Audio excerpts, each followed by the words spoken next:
எல்லோருக்கும் நன்றி கலந்த வணக்கம். ஐயா, நேத்து சொன்னீங்கல்லையா பதிவு, அந்த பதிவுங்க ஐயா நாங்க செஞ்சு குடிச்சு பார்த்தங்க ஐயா. ஆனா ரொம்ப நல்லா இருக்குதுங்க ஐயா. ஆனா அது நீங்க சொன்ன மாதிரியே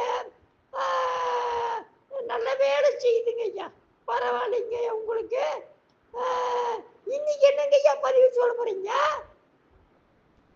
இன்னைக்கு பதிவுங்களா? இன்னைக்கு பதிவு பார்த்தீங்கன்னா,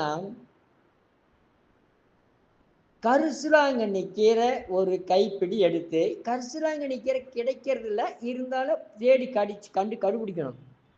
ஒரு கைப்பிடி எடுத்து, அது கூட புளியாரைன்ற ஒரு கீரை இருக்கும், இல்லையா வெந்தய கீரை எடுத்துக்கோங்க. இந்த கரிசலாங்கண்ணி கீரையும் வெந்தயக்கீரையும் இது ஒரு கைப்பிடி, அது ஒரு கைப்பிடி போட்டு ரெண்டையும் போட்டு மிக்சியில் அடித்து அதை நீங்கள் சாறு எடுக்கணும். சாறு எடுத்து வெள்ளை துணியில் போட்டு புழிஞ்சி 1 டம்ளரோ 2 டம்ளரோ, வீட்டில் 5 பேர் இருக்குன்னு 5 டம்ளர் மாதிரி நீங்கள் 5 கைப்பிடி போட்டு எடுத்துக்கிறீங்க.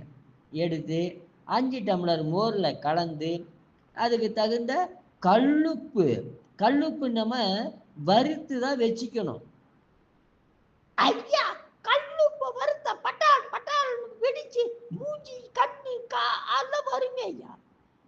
வந்தாலும் பரவாயில்ல, கல்லுப்பை வறுத்து வச்சிட்டீங்கன்னு வைங்க, நமக்கு ப்ரெஷரு வரவே வராது.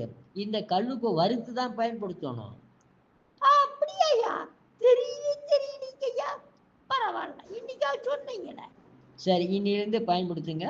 இந்த மோர், இந்த கரிசலாங்கண்ணி கீரையும் இந்த புளியாரை இந்த வெந்தய கீரையும் சொன்ன பார்த்தீங்கன்னா, அந்த 2 இதையும் போட்டு நல்லா அடித்து அந்த சாறு எடுத்து கொஞ்சம் சீரகப்பொடி அதில் கொஞ்சம் சேர்த்து அளவாக உங்களுக்கு குடிக்கிற அளவாக கல்லுப்பு சேர்த்து சாப்பிட்டு வந்தீங்கன்னு வைங்க, எந்த தோல் சம்பந்தமான வியாதிகள் இருந்தாலும் போயிடும். எந்த விஷக்கடி கடித்தாலும் நம்மளுக்கு அவ்வளோ சீக்கிரம் பாதிக்காது. அந்த அஜீரண கோளாறு வாய்வு தொல்லைன்னு சொல்கிறீங்க பார்த்தீங்களா, அந்த வாய்வு தொல்லையும் இதில் இருக்காது. நான் வாய்வு தொல்லை தனியாக மோரில் எப்படி செய்யணும் நாளைக்கு சொல்கிறேனே. வாழ்க வளர்க உயர்க. நன்றி, வணக்கம்.